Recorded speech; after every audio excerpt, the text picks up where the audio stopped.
Triple G destroys Jacobs. I don't think Canelo takes it. Canelo's not gonna fight him. You don't think? Why would he?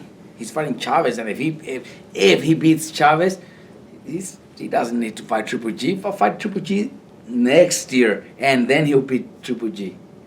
He'll make so much money. It's like he doesn't need to, right? But he still makes a lot of money fighting whoever he fights. It doesn't matter who he fights. He still makes a lot of money.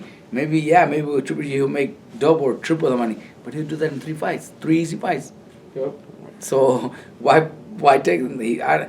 Look, I think which I think he could, if Jacobs maybe doesn't beat Triple G, but fights smart and is able to maybe counter and land some punches and win a lot of rounds, and even if Triple G knocks him out in the late rounds, but Jacobs was actually winning rounds and landing punches, then Canelo might do it, because he said he's going to think, I could do the same thing.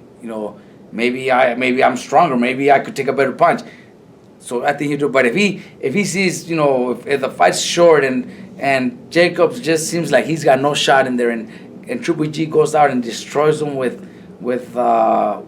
ease, I think Canelo's gonna say, I'll wait 1 more year. It's smart. I would do the same. I would advise him to do the same. Yeah. I think that's what they Oscar might want to. Of course. Well, Golden Boy Promotions. Yeah, that's true. Golden Boy Promotions. You agree with that, Mike? It's a business. They see the business and it makes sense.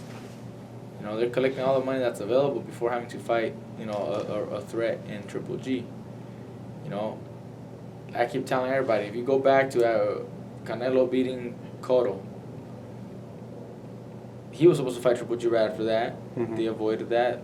They didn't fight. They fought Khan. Now fighting Smith. Now fighting, Chavez. He could have taken, before Chavez, he probably could have taken someone else. Just there's other, paydays out there that are not as big as Triple G, but still big enough to take them and less risk. Had he fought Triple G right after the Cotto fight, you're taking a big risk.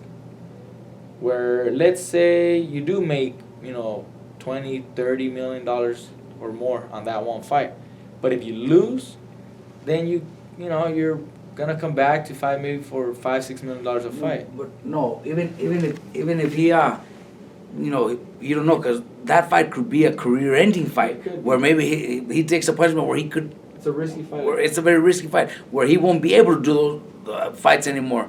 You never know. So instead of making those $30 million in one fight, he'll make them in 3. He's done in 3. Easier fights.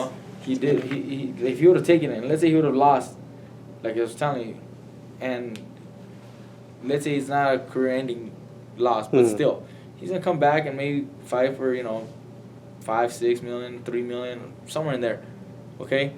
But instead of taking on that fight and risking that, he'll take on the same opponents that he's taking, Khan and Smith, or maybe Chavez and anybody else, but his price is that much more right now than if he had taken the loss. He's making more money fighting these guys than if he would have fought the same guys after a loss. You see what I'm saying? Yeah.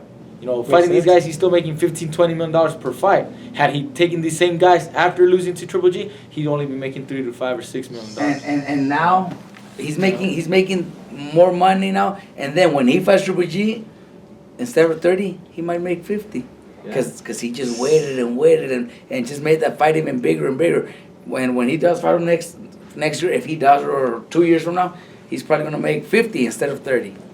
Man. So the it's all a business, It's all a business, and the promoter will do what's most in the best interest for the fighter, because it generates more money, more business. Fuck you.